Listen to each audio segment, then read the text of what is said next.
sur Tout TV Africa, Madame, Monsieur, bonjour et bienvenue dans ce nouveau numéro de Gatingo. Dans un entretien accordé au magazine Le Point ce 23 août 2023, le président français a de nouveau réagi face à la situation qui prévaut au Niger et dans le Sahel. Pour Emmanuel Macron, les opérations françaises au Sahel ont été un succès. Si l'on prend de la hauteur, la France a eu raison de s'engager aux côtés d'États africains pour lutter contre le terrorisme. Si nous ne nous étions pas engagés avec les opérations Serval puis Barkhane, il n'y aurait sans doute plus de Mali, plus de Burkina Faso. Je ne suis même pas sûr qu'il y aurait encore le Niger, a-t-il affirmé.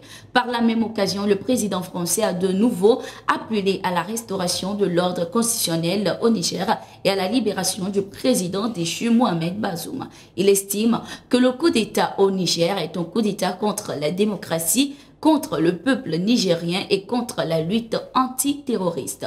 Notons que le président français soutient également une intervention militaire de la CEDEAO dans ce pays. Ce 23 août, lors du 15e sommet des BRICS, le président sud-africain a énuméré les pays qui recevront la proposition de devenir des membres à part entière des BRICS.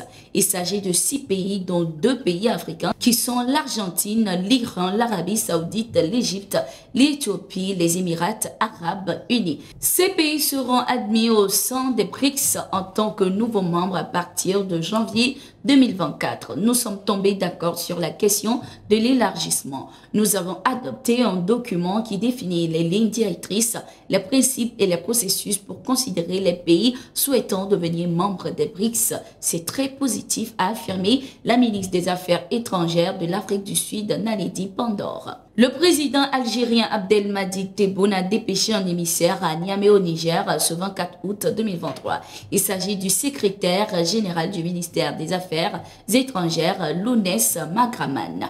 Objectif, trouver une issue politique à la crise qui secoue le Niger. Cette visite de Lounès Magraman au Niger intervient au moment où son ministre de tutelle, Ahmed Attaf, a entamé la veille une tournée au Nigeria, au Bénin et au Ghana dans le but d'expliquer la position de l'Algérie et pour tenter de faire écarter l'option militaire envisagée par la CEDEAO.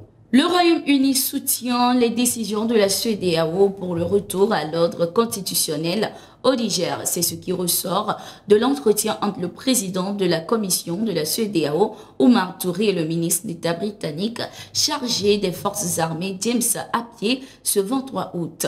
Le ministre britannique a déclaré que son pays reconnaît les efforts de médiation diplomatique du Nigeria pour restaurer pacifiquement la démocratie au Niger à travers son adhésion à la CEDEAO.